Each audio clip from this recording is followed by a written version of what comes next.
ulang ya. Neoplasma ya, kita mulai dari definisi. Jadi definisi neoplasma atau neoplasia itu adalah suatu pertumbuhan yang baru, di mana dalam hal ini terjadi massa jaringan yang abnormal, tumbuh secara berlebihan, tidak terkoordinasi dengan jaringan normal, dan tumbuh terus meskipun stimulus yang menimbulkannya itu telah hilang. Jadi dasar dari pertumbuhan neoplasma ini adalah hilangnya kontrol pertumbuhan secara normal. Sifat dari neoplasma ini bisa bersifat sebagai parasit, jadi mengganggu, bisa secara otonomi, jadi dia bisa timbul dengan sendirinya, bisa juga secara klonal. Jadi single cell, jadi sel yang tunggal di dalam suatu populasi sel itu akan mengalami perubahan genetik. Jadi istilah neoplasma yang paling sering disebut adalah tumor, yang paling sering ya, tumor. Jadi tumor itu adalah semua tonjolan yang abnormal pada tubuh itu disebut sebagai normal, sebagai tumor, Pada awalnya istilah tumor ini diterapkan pada suatu pembengkakan atau swelling akibat inflamasi, tetapi kemudian itu dihilangkan ya. Jadi kalau dia massa karena proses inflamasi ya proses peradangan. Kalau tumor itu tanpa didahului oleh proses peradangan. Kalau kanker itu merupakan suatu tumor yang ganas, diambil dari bahasa Latin kepiting, sebenarnya krek. Dan ilmu yang mempelajari neoplasma disebut sebagai onkologi. Ini contohnya ya, kalau misalnya kita menemukan suatu massa dengan bentuk yang tidak beraturan seperti ini, itu kita sudah curiga bahwa hal itu merupakan suatu keganasan. Tata nama dan klasifikasi. 1. Berdasarkan perilaku klinis. Ada tumor itu yang dikatakan sebagai tumor jinak ya atau benign, ada juga yang dikatakan sebagai tumor ganas atau malignan. Di mana di dalam neoplasma tersebut itu mempunyai dua komponen dasar, yaitu parenkim dan stroma. Kalau parenkim itu dia sel-sel yang bisa mengalami proliferatif, jadi proliferasi, jadi dia bisa berkembang, ya kan? Sedangkan stroma itu dia tidak akan bersifat neoplastik, jadi dia hanya merupakan jaringan ikat sebagai pendukung dari parenkim. Nah, oleh karena itu penamaan neoplasma berdasarkan komponen parenkim karena jaringan parenkim itulah yang mengalami proliferasi. Klasifikasi yang berdasarkan sifat biologik itu ada yang dikatakan jinak, ganas, dan intermediate. Kalau jinak itu dia proses perkembangannya tuh lambat, kemudian berkapsul ya, dia dilindungi, tidak infiltratif, jadi dia tidak seperti kepiting tadi, tidak punya kaki-kaki. Sedangkan kalau ganas itu proses perkembangannya itu bisa cepat, bisa dalam harian, hitungannya bahkan mingguan ya. Nah, kemudian dia berproses secara infiltratif, jadi dia mempunyai anak sebar, punya kaki-kaki seperti kepiting tadi, dan hal ini bisa menyebabkan kematian. Sedangkan intermediate, dia jinak tetapi dia destruktif, tapi metastasisnya lambat sehingga dia bukan merupakan keganasan. Klasifikasi yang lain ya, ada yang simple neoplasma, dia terdiri dari satu tipe, misalnya ada fibroma ya, itu jaringan-jaringan ikat yang mengalami penebalan, atau fibrosarkoma atau adenoma, jadi kelenjar-kelenjar yang mengalami pertumbuhan, adenokarsinoma, squamous cell karsinoma. Jadi kalau udah karsinoma atau sarkoma itu berarti keganasan. Ada juga yang disebut sebagai mixed neoplasma, terdiri dari lebih dari satu tipe sel yang berasal dari satu germ cell layer, contohnya benign mixed tumor dari kelenjar liur atau fibroadenoma mame ya, ini yang paling sering. Atau apabila terjadi keganasan disebut juga sebagai nefroblastoma atau Wilms tumor. Ada juga yang disebut sebagai neoplasma gabungan. Dia terdiri dari lebih dari satu tipe sel, tetapi berasal dari satu germ layer disebut teratoma. Nah ini ya, penamaan tumor jinak itu selalu diakhiri oma. Contohnya ini ya, fibrosit dia akan mengalami fibroma, lipid atau lemak mengalami lipoma, osteosit sel-sel tulang bisa mengalami osteoma, kondrosit bisa mengalami kondroma, otot polos bisa mengalami leomioma, otot-otot bergaris, otot lurik bisa menyebabkan rhabdomioma, pembuluh darah pun juga bisa mengalami hemangioma. Tata nama yang lebih kompleks contohnya pada epitelial tumor ya, pada sel-sel epitel. Contohnya berdasarkan sel asal, adrenokortikal adenoma, bronchial adenoma. Nah ini berarti kan berada di bronkus, ini berada di korteks adrenal. Sedangkan secara arsitektur, adenoma ginjal berarti di ginjal ya, di adenoma, jadi kelenjar di ginjal yang mengalami pembengkakan. Papiloma berarti di papil, ada squamous cell papiloma, transitional cell papiloma. Itu secara mikroskopis. Kalau secara makroskopis, apabila bentukan tonjolannya seperti jari pada epitel permukaan disebut papiloma. Apabila bentuknya berupa massa kistik disebut kistadenoma. Apabila dia bentuknya papil dan menonjol dalam bentuk kista disebut papillary kistadenoma. Apabila dia membentuk tonjolan di atas permukaan mukosa dan menonjol ke dalam lumen itu disebut polip. Pengecualian, nah ini ada yang disebut sebagai molahidatidosa. Itu biasanya terjadinya kehamilan anggur ya. Dia merupakan neoplasma jinak sel epitel dari plasenta.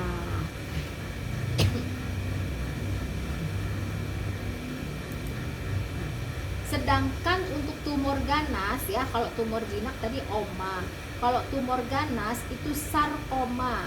Nah, contohnya fibrosit, fibrosarkoma, lipid, liposarkoma, osteosit, osteosarkoma, kondrosit ini sel tulang rawan ya, kondrosarkoma, otot polos, leiomyosarkoma, otot bergaris, rhabdomyosarkoma, pembuluh darah, angiosarkoma.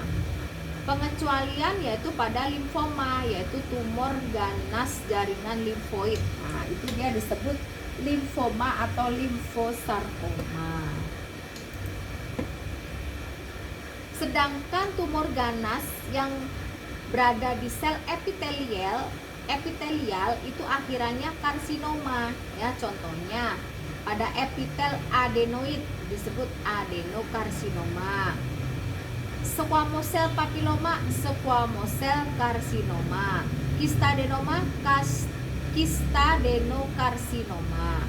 Nah ini ada pengecualiannya, yaitu pada hepatoma, hepatoseluler karsinoma, basalioma, basal cell karsinoma, seminoma karsinoma dari testikuler epitelium, koreokarsinoma, neoplasma ganas dari epitel plasenta, yaitu bentuk keganasan dari molahidatidosa tadi ya. Jadi kalau misalnya kita ketemu istilah koriokarsinoma, berarti itu awalnya dari kehamilan anggur atau molahidatidosa. Dan melanoma, tumor ganas sel melanosit, misalnya pada tahi lalat. Nah itu kalau jinak disebut juga nevus atau tayangan. Nih karakteristik yang membedakan ya antara jinak dengan ganas, yaitu berdasarkan diferensiasinya dan anaplasianya itu berbeda ya. Kalau untuk ganas itu dia nanti dijelaskan di bawah. Kemudian untuk kecepatan pertumbuhan ya, kalau jinak tuh lambat, kalau ganas tuh cepat. Kalau diferensiasinya tuh kalau jinak dia lebih beraturan, kalau ganas lebih tidak beraturan. Kemudian invasi lokal, kalau jinak itu dia tidak menginvasi, jadi dia berkapsul dan berada di lokasi tersebut saja. Sedangkan yang ganas itu dia akan mengalami invasi dan metastasis, jadi mempunyai anak sebar. Jadi di sini ya dikatakan diferensiasi dan anaplasia. Jadi kalau tumor ganas itu diferensiasinya itu tidak beraturan. Kalau yang tumor jinak dia mirip dengan sel normal, hanya dia mengalami hiperplasia. Anaplasia menunjukkan pertumbuhan ke arah tingkatan yang lebih rendah atau hilangnya diferensiasi struktural dan fungsional suatu sel normal. Ini merupakan pertanda tumor ganas. Jadi kalau strukturnya sudah berubah, tidak berkapsul, maka kita curiga suatu keganasan. Itu disebut sebagai anaplasia. Nah, sedangkan displasia itu berarti terganggu pertumbuhannya, ya kan? Jadi dia bentuknya itu pun juga akan berubah, ya kan? Misalnya contohnya inti itu dia menebal atau hiperkromatik. Kemudian terjadi pembelahan sel yang meningkat, jadi dia akan semakin banyak ya. Kalau displasia itu ada yang ringan, ada yang sedang, dan ada yang berat. Kemudian tadi untuk kecepatan pertumbuhan ya, kalau jinak kan lambat, kalau yang ganas kan cepat. Nah itu juga tergantung pada hormon dan suplai darah. Jadi semakin banyak yang disuplai darahnya, itu maka akan cepat pertumbuhannya gitu. Kemudian secara hormon, kalau hormon estrogen meningkat, makanya suplemen-suplemen hormon estrogen itu beresiko akan terjadinya keganasan, karena itu tadi dia akan bisa mempercepat suatu pertumbuhan massal.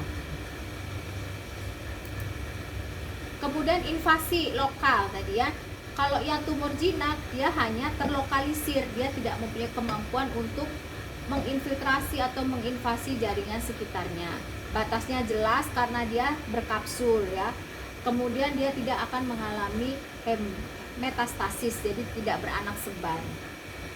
Kecuali pada tumor jinak pembuluh darah atau hemangioma. Ya, hemangioma itu misalnya kalau kita lihat di permukaan kulit itu seperti kemerahan gitu kan. Dia tidak berkapsul dan tumbuh seperti menginfiltrasi dalam jaringan, tetapi dia sebenarnya jinak. Sedangkan kalau tumor ganas, dia tumbuhnya progresif, menginvasi, menginfiltrasi, batasnya tidak jelas dan tidak berkapsul. Kecuali tumor ganas yang tumbuhnya lambat, itu bisa terlihat berbatas jelas pada makroskopis. Jadi kalau kita lihat seakan-akan tuh batasnya jelas, namun secara mikroskopis itu akan terlihat bahwa pertumbuhannya itu menginfiltrasi ke jaringan sekitar. Kemudian yang berikutnya yaitu metastasis. Kalau ganas itu dia akan mempunyai anak sebar yang kemana-mana, dia akan mengalami metastasis. Kalau yang jinak dia tidak akan mengalami metastasis. Nah, metastasis itu dapat terjadi secara hematogen, jadi dia mengikuti aliran darah. Bisa terjadi secara limfogen, dia mengikuti aliran limfe, dan bisa juga terjadi secara perkontinuatum, jadi melewati suatu rongga. Epidemiologi kanker, yaitu studi tentang pola kanker pada suatu populasi, itu dapat memberikan pengetahuan tentang apa penyebab atau asal kanker tersebut, faktor resikonya terjadinya kanker, dan hubungan antara lingkungan, faktor herediter, faktor kebudayaan terjadinya kanker. Kejadian kanker ya, insiden ini yang paling banyak yaitu pada wanita, yaitu kanker payudara. Sedangkan pada pria itu yang terbanyak yaitu kanker prostat, terbanyak ya, yang menyebabkan kematian.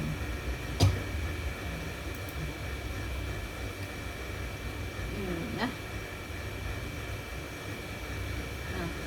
sedangkan yang paling banyak menimbulkan kematian itu ya kalau wanita kanker payudara tadi ya, Kalau pria itu kanker prostat dan kanker kolon yang paling banyak, yaitu apalagi dia kalau perokok baik secara aktif maupun pasif, yaitu kanker paru. Faktor geografik dan lingkungan. Faktor geografik dan lingkungan merupakan salah satu faktor yang penting terjadinya kanker. Contohnya ya, perbedaan geografik kanker itu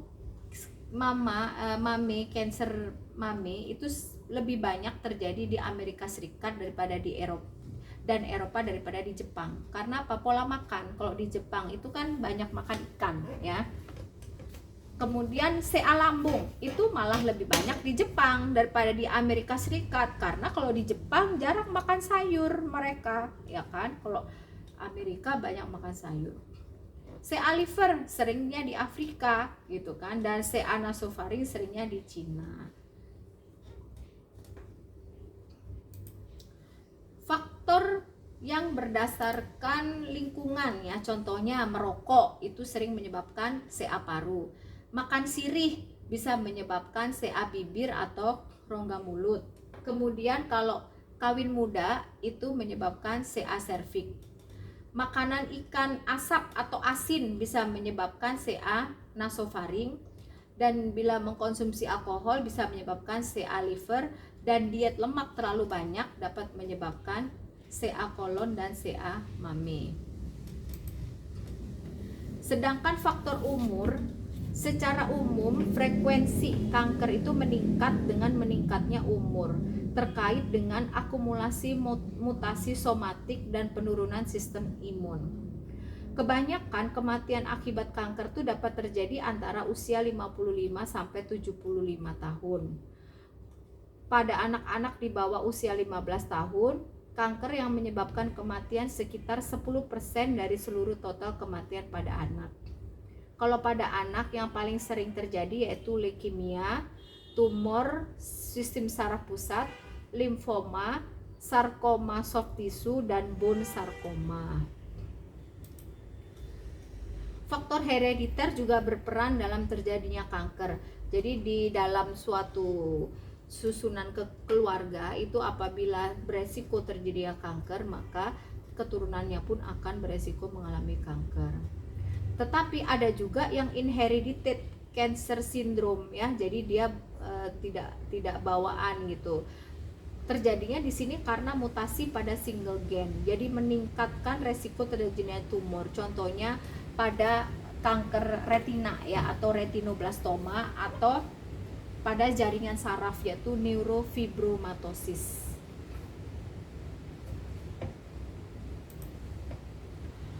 Kalau yang familial cancer itu contohnya CA kolon, CA mame, dan CA ovarium. Ciri khasnya, tumor dapat terjadi pada usia yang lebih muda, dan tumor terjadi pada 2 atau lebih hubungan keluarga, dan tumornya itu bisa terjadi secara bilateral atau multiple. Autosomal recessive syndrome of defective DNA repair contohnya pada Xeroderma pigmentosum, yaitu terjadi gangguan DNA repair, contohnya pada CA kulit.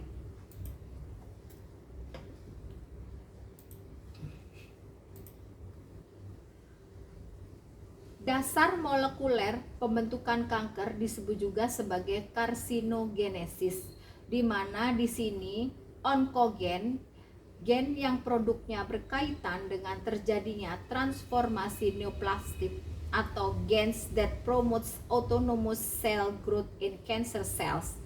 Jadi prinsipnya bahwa adanya kerusakan genetik non-letal pada suatu sel, dan kerusakan genetik itu dapat dipengaruhi oleh faktor lingkungan dan herediter, sehingga tumor itu merupakan hasil dari proliferasi klonal suatu single cell yang telah mengalami kerusakan genetik. Jadi di sini ya bisa kita lihat skema dasar molekuler terjadinya kanker, di mana sel normal itu akan mengalami kerusakan akibat dari faktor lingkungan, di mana agennya antara lain faktor kimia, radiasi, dan infeksi virus. Yang mengalami kerusakan yaitu pada DNA. Nah, suatu DNA itu apabila mengalami kerusakan, dia akan pulih kembali. Tetapi pada kondisi cancer ini, dia mengalami kegagalan dalam proses perbaikan akibat karena adanya inherited mutation. Jadi di sini berperan sekali faktor herediter tersebut ya, di mana gen yang mengalami DNA repair itu akan terserang pertumbuhan sel yang terganggu sehingga menyebabkan kematian atau apoptosis ya. Jadi di sini menyebabkan suatu mutasi genom dari sel somatik sehingga menyebabkan tadi proses karsinogenesis yaitu onkogen, aktivasi dari growth promoting onkogen yang menyebabkan cancer, inaktivasi dari tumor suppressor gen yang menekan pertumbuhan tumor, dan terjadinya perubahan gen yang menyebabkan terjadinya apoptosis. Nah, di sini akan terjadi proses apoptosis yang menurun atau proliferasi sel yang tidak beraturan menyebabkan klonal tadi, kelompok-kelompok sel tadi mengalami ekspansi. Di sini terjadilah tumor progression dan terjadilah malignan neoplasma. Dan malignan neoplasma itu akan bisa mengalami invasi dan metastasis.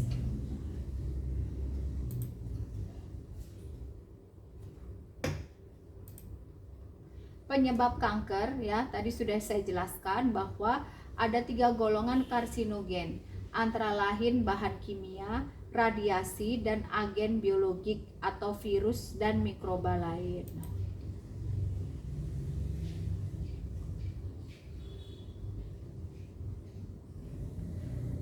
Karsinogen kimia di sini sangat beragam, termasuk bahan kimia natural maupun sintetik, di mana karsinogen kimia ini dapat secara langsung menyebabkan kanker.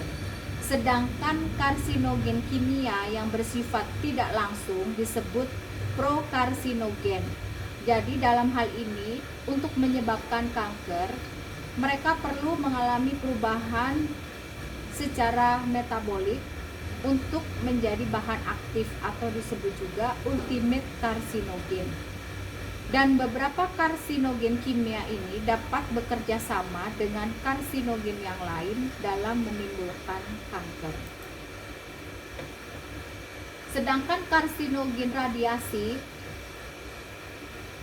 sumber radiasi antara lain matahari yaitu sinar ultraviolet, sinar X, nuklear ya. Sinar UV dari sinar matahari itu dapat menyebabkan kanker kulit antara lain melanoma, basalioma, squamous cell CA, di mana efek sinar dari UV pada sel ini yaitu dapat menginaktivasi enzim dan mengalami perubahan protein serta menginduksi mutasi, di mana sinar UV ini mengalami akan menyebabkan pembentukan pirimidin dimer pada DNA sehingga menimbulkan kerusakan DNA dan terjadilah gangguan DNA repair. Jadi harusnya DNA itu mengalami perbaikan tetapi ini mengalami gangguan sehingga timbullah kanker. Sedangkan nuklear itu contohnya terjadinya bom atom di Hiroshima dan Nagasaki itu bisa menyebabkan leukemia, di mana mekanismenya yaitu karena terjadi radiasi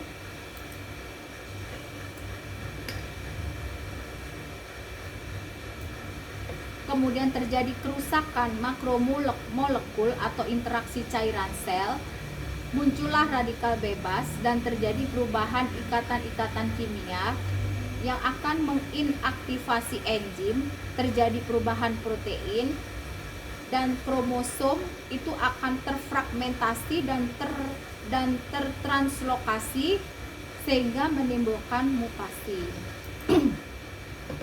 Sedangkan karsinogen agen biologik itu antara lain yaitu virus onkogenik yaitu RNA dan DNA virus.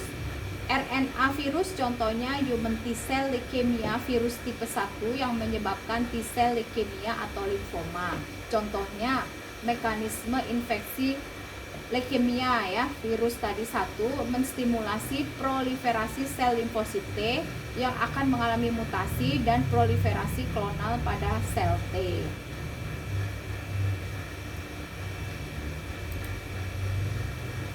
Ini ada beberapa virus DNA yang sering terjadi, yaitu pada human papilloma virus, kemudian Epstein-Barr virus, hepatitis B virus, dan human herpes virus. Ini juga ya sering menyebabkan cancer, yaitu pada infeksi Helicobacter pylori yang menyebabkan ulkus pada lambung. Biasanya kaitannya terjadinya CA lambung dan limfoma lambung. Di sini biasanya ini mekanismenya terjadinya ya adanya infeksi dari Helicobacter pylori menyebabkan gastritis kronis. Nah, gastritis kronis ini bisa menyebabkan terjadinya atrofi dari gastrik, timbullah metaplasma intestinal, terjadilah displasia, dan terjadilah CA lambung. Pada kondisi gastritis kronis juga bisa menyebabkan proliferasi dari folikel limfoid pada mukosa, terjadi proliferasi sel limfosit B sehingga terjadilah kondisi limfoma lambung. Gambaran klinik neoplasia yaitu efek tumor pada host, bahwa kanker ini lebih mengancam jiwa pasien daripada tumor jinak. Namun baik tumor ganas maupun jinak keduanya dapat menyebabkan morbiditas dan mortalitas, jadi bisa menyebabkan kematian dan kesakitan dikarenakan lokasinya dan gangguannya pada organ sekitar, maka akan berefek pada aktivitas fungsional. Contohnya pada sintesis hormon, bisa terjadi perdarahan dan bisa juga terjadi sekunder infeksi. Dan dengan adanya kondisi kanker ini juga dapat menyebabkan terjadinya kakeksia. Sedangkan efek lokal itu bisa menyebabkan kompresi atau merusak kelenjar lain di sekitarnya. Bisa menyebabkan penurunan visus apabila terjadi tumor di hipofisis. Bisa juga terjadi hipertensi ya apabila terjadi di otot-otot polos dinding arteri renalis. Bisa juga menyebabkan obstruksi biliar apabila terjadi kanker pada ductus biliaris, yaitu pada saluran kantong empedu. Bisa juga menyebabkan kerusakan tulang apabila kankernya berada di tulang ya, dan bisa menyebabkan infiltrasi, nekrosis, perdarahan sehingga terjadi anemia dan infeksi.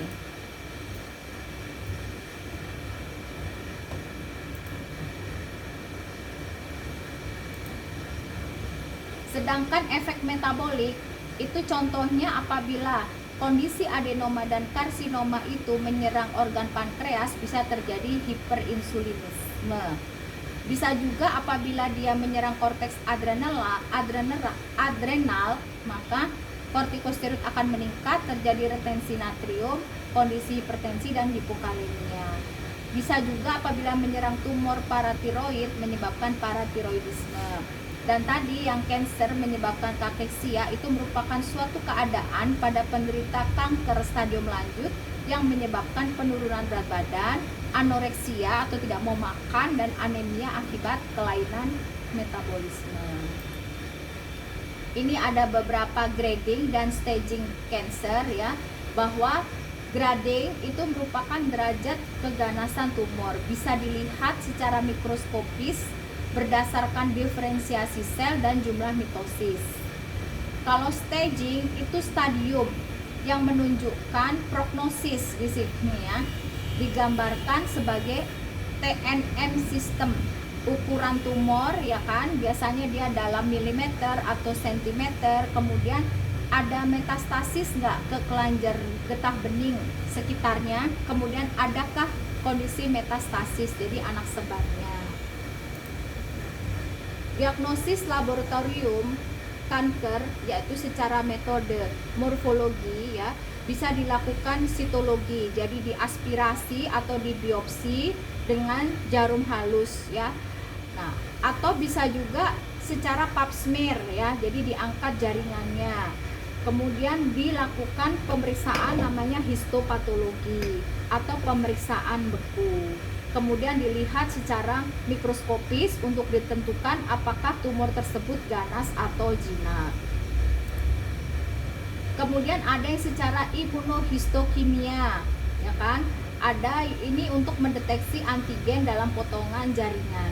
Kemudian ada pemeriksaan flow cytometry, khususnya di sini pada kasus leukemia dan limfoma untuk mengetahui DNA konten dari sel tumor dan untuk menentukan prognosis. Kemudian ada pemeriksaan biokimia, di mana di sini untuk menentukan kadar enzim, hormon, dan penanda tumor di dalam darah, tetapi tidak digunakan untuk menegakkan diagnosa kanker. Dan di sini digunakan untuk mendeteksi dini dan menilai efektivitas dari terapi. Sedangkan diagnosis molekuler di sini ya bisa dilakukan dengan fluoresen, dengan PCR pemeriksaannya.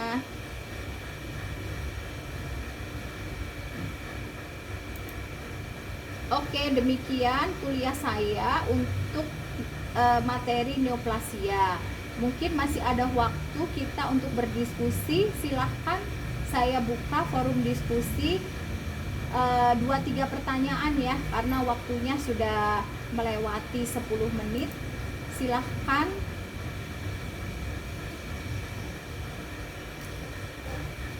Assalamualaikum Dokter Ratna, hadir ya. Silahkan, siapa yang bertanya? Siapa namanya? Terdengar namanya siapa? Inatonia. Siapa? Indah Ika. Oke, Indah Ika, silahkan.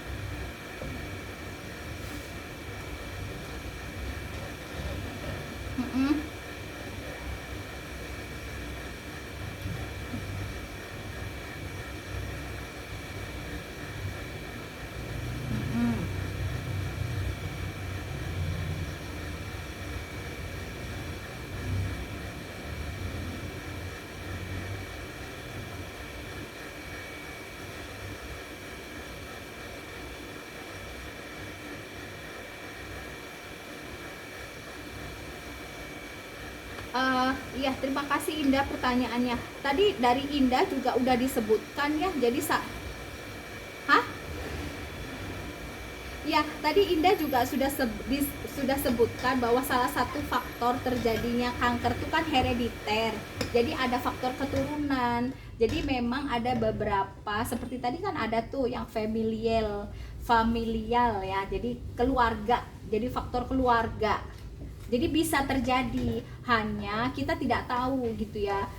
Misalnya anak yang mana terkena. Nah, itu sebenarnya kalau secara faktor keluarga itu berhubungan dengan gaya hidup sebenarnya. Jadi dari pola makan, dari gaya hidup itu kan mereka menurun ya gitu. Jadi kalau misalnya di salah satu anggota keluarga itu gaya hidupnya baik, itu kemungkinan resiko untuk terjadinya kanker itu lebih kecil begitu.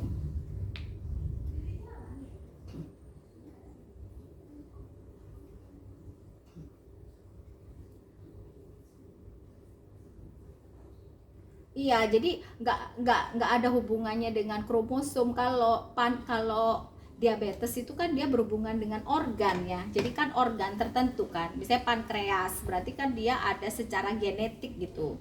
Bisa diturunkan secara genetik. Jadi tergantung dari kromosomnya. Kalau yang ini kan enggak kan. Jadi faktor-faktor dari luar tuh lebih sangat berpengaruh, seperti tadi radiasi kan, virus gitu, dibanding dengan faktor herediter itu sendiri.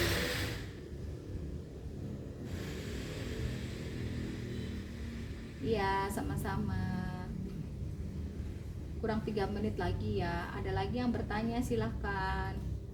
Siapa? Oh, Ulandari. Ulandari rajin bertanya ya.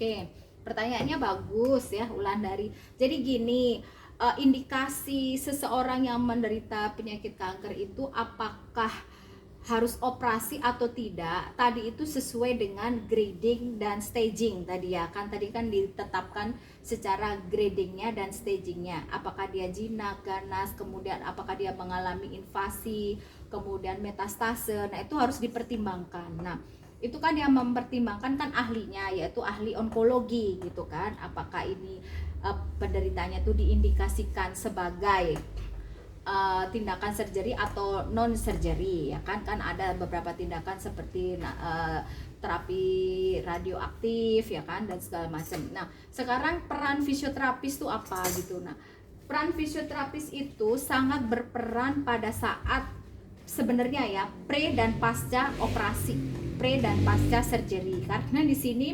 misalnya untuk sebelum tindakan pembedahan itu kan butuh persiapan ya pada pasien itu, karena mereka kan nantinya akan dianestesi. Pada umumnya untuk seorang fisioterapis itu harus menguasai persiapan itu, contohnya bagaimana pola nafas yang benar. Jadi begitu dia nanti pulih sadar itu dia langsung bisa melakukan pernafasan secara spontan tapi yang benar. Kemudian bagaimana posisinya ya kan, positioning. Nah bagaimana misalnya dia menderita dia mengalami tindakan operasi di daerah mana. Nah itu kan contohnya misalnya aliran darahnya tuh kan harus keluar dengan baik kan, biasanya tuh setelah operasi tuh di drain ya kalau memang misalnya masih ada cairan atau perdarahan. Nah itu positioningnya tuh bagaimana, jadi kan otomatis aliran darah atau cairan ya itu kan harus ke bawah. Nah itu positioningnya bagaimana, jadi dia posisinya harus lebih tinggi. Kemudian gerakan-gerakan tubuh, misalnya seseorang yang setelah dilakukan operasi itu kan ada yang resiko misalnya terkena saraf ya kan, tergantung kondisi kansernya ya. Nah itu kan komplikasinya salah satu misalnya apabila terkena sarafnya, nah akan mengalami kelemahan. Atau seseorang yang lama dalam kondisi kanker ya kemudian dilakukan operasi dan berpengaruh terhadap kondisi mobilitasnya, jadi dia tidak mampu bergerak. Nah atau ada juga kondisi mengalami proses pembengkakan karena tadi dia terganggu secara aliran limfe. Nah itulah di situ nanti fisioterapis akan berperan, misalnya apakah secara kondisional di muskuloskeletalnya, apakah di neuromuskulernya, apakah di gangguan limfenya. Nah itu nanti yang harus bisa dilakukan gitu. Oke Wulandari, sudah puas? Ada lagi, satu lagi deh.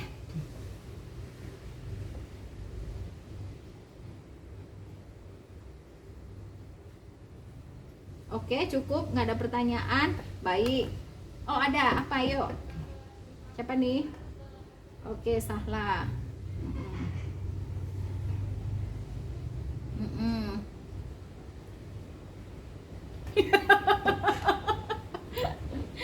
Kontraktur dan fraktur. Iya Sahla. Ya beda banget atuh sayang. Jadi fraktur itu patah tulangnya patah.